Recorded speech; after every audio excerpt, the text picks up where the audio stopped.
we are so proud of our relationship with Councilman John Lee. For those of you who don't know, really the only reason we were able to do the Trebek Center in Northridge is because of his support. And we've got you for a couple of minutes, and we just want to ask you, why? Why did you choose Hope to be the tip of the spear in addressing homelessness in Northridge? Well, I think that, we've built a relationship over the years. I think that, first of all, was the important thing, right? I knew who you were. I knew the type of work that you guys are doing. Mm-hmm. So I felt comfortable with that, and that, putting together what was an iconic place in my district, I wanted to make sure that we had the best of everything. Yeah. And so, because I want to make sure that I have the cell phone numbers of the, of the people at top, because, if something goes wrong, I want that relationship where I can call you directly, Absolutely. Right? And so that was a big part of it. And as a city council member, how are you seeing this homeless crisis in your council district and as a whole in Los Angeles, in terms of its priority, in terms of its impact?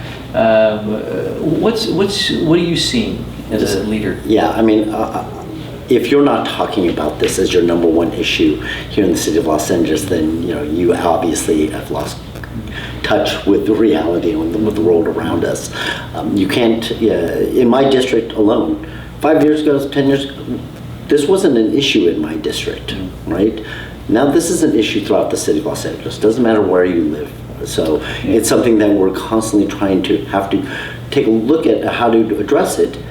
And that's where sometimes in the city, I feel that the way that some of the things that I want to go about it differ from some of my colleagues. Yeah. Let me ask, where do you feel you've possibly been misunderstood as a leader in addressing this crisis?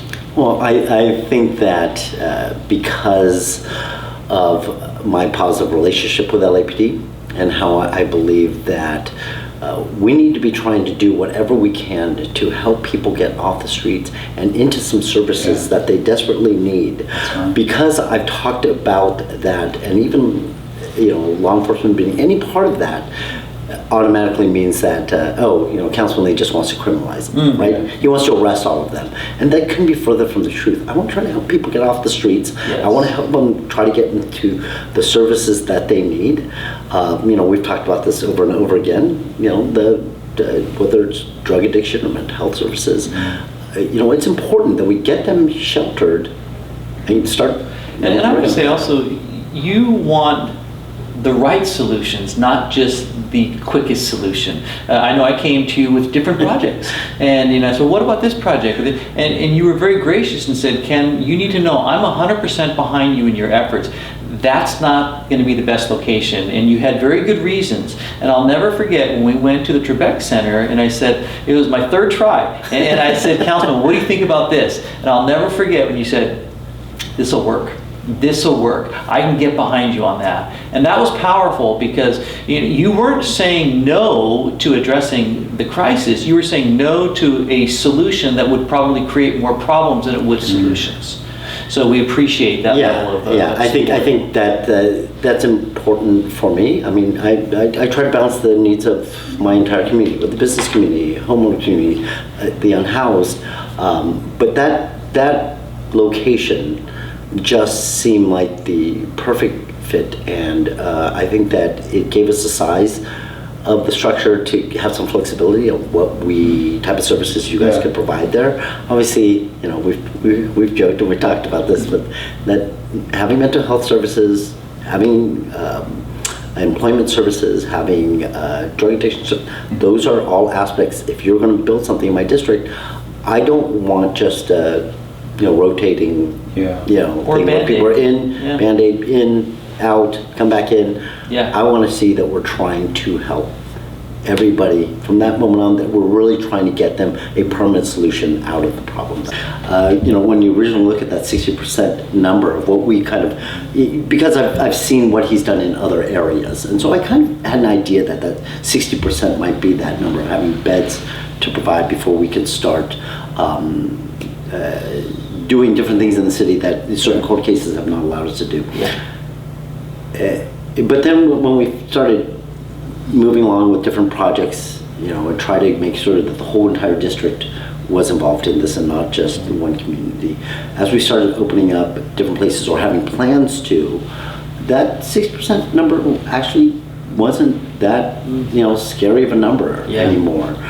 It's something that I honestly think that we're going to be at before my first term. Wow. My first term ends. Wow. And so going from 0 to that number, I think we're all anxiously waiting for the newest count because that will set the bar and the mark that I need to reach. But that's a message that people need to hear, because oftentimes people are so critical of political leaders and not understanding the backstory.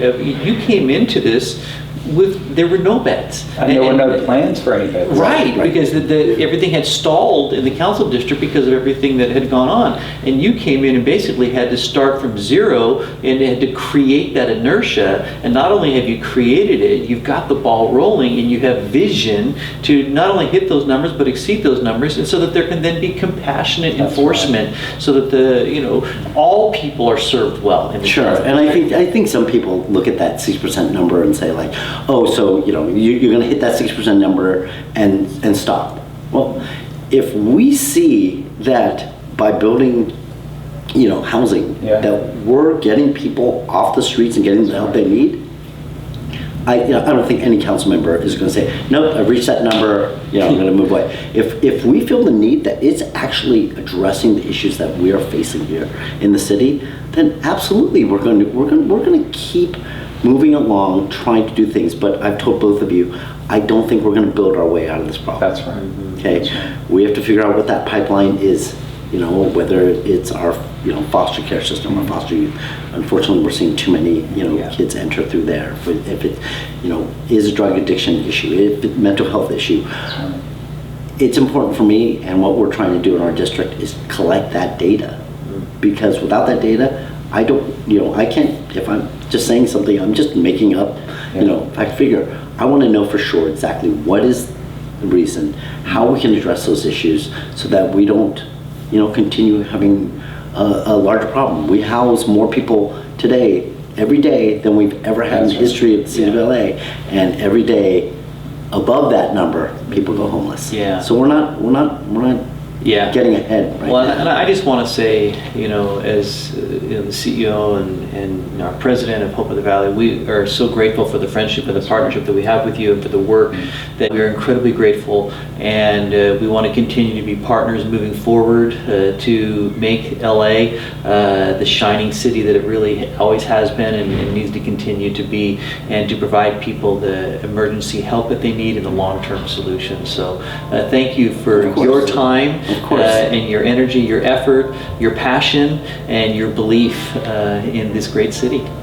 Well, thank you guys very much for what you're doing. The easiest way to do that is just make sure Trebek Center is a huge success. And we'll finish with this. If you want to follow the councilman, we'll put the link in the bio.